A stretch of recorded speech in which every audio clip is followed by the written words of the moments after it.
একজন বিমূর্ত শিল্পী দুটি সমানুপাতিক ত্রিভুজ অঙ্কন করতে চায়। একটি ত্রিভুজের তিনটি বাহুর মান চিত্রে দেয়া আছে। দ্বিতীয় চিত্রটি অনুপস্থিত দুই পাশের মান বের করতে হবে। আমরা লক্ষ্য করি যে এখানে দুটি ত্রিভুজ একই রকমের। আমরা দেখি এখানে এই কোণ এবং এই কোণ সমান। দুই চাপ বিশিষ্ট এই কোণ ও এই কোণ দুটিও সমান। অনুরূপভাবে তিনটি চাপ বিশিষ্ট এই কোণ এবং এই কোণ দুটিও সমান, এবং একটি চাপ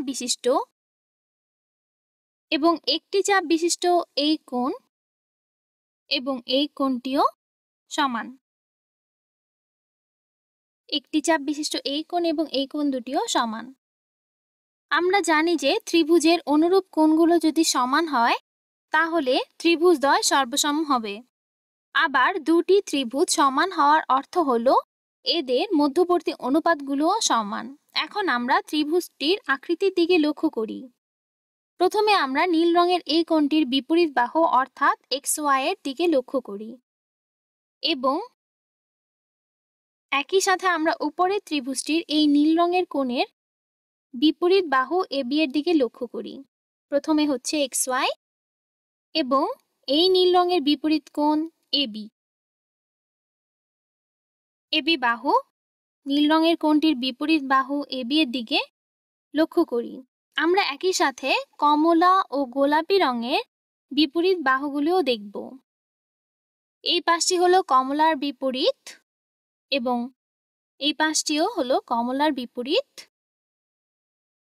এবং সবশেষের এই পাশটি হলো গোলাপি রঙের কোণের বিপরীত বাহু,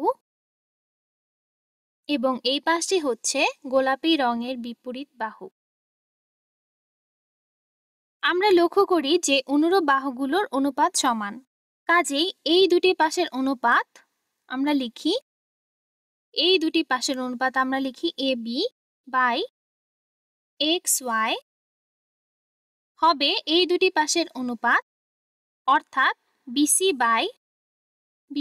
বাই YZ এর সমান। আবার এরা অপর দুটি বাহুর অনুপাতে সমান হবে, অর্থাৎ AC বাই XZ। আমরা এখন বাহুগুলোর মান বসাই। আমরা জানি AB 5। এরপর লিখি XY এর মান 2, BC এর মান 9, AC এর মান 10। আমরা মানগুলো বসাই। AC এর মান 10 বসাই। এখন আমরা YZ ও XZ এর মান বের করব। আমরা জানি যে তিনটি অনুপাতেই সমান।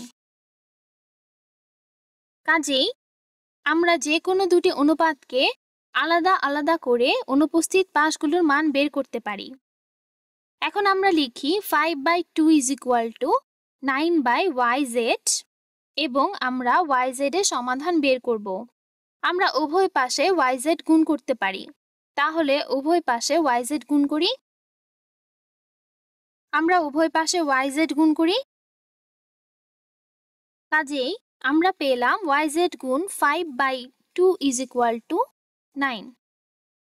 আমরা লিখি YZ into 5/2 = 9। আমরা YZ এর মান পেতে চাই। কাজেই আমরা যদি উভয় পাশে 2/5 গুণ করি তাহলে YZ এর মান পেয়ে যাব। তাহলে আমরা বাম পাশে 5/2 এবং ডান পাশে 2/5 গুণ করি। তাহলে 2/5 এবং 5/2 কেটে যাবে। আমরা লিখি YZ = 9 into 2 = 18/5। 18/5 যা আমরা লিখতে পারি 3 into 3/5, অর্থাৎ 3.6। কাজে আমরা একটি মান পেয়ে গেলাম। এখন অপর মানটি বের করব।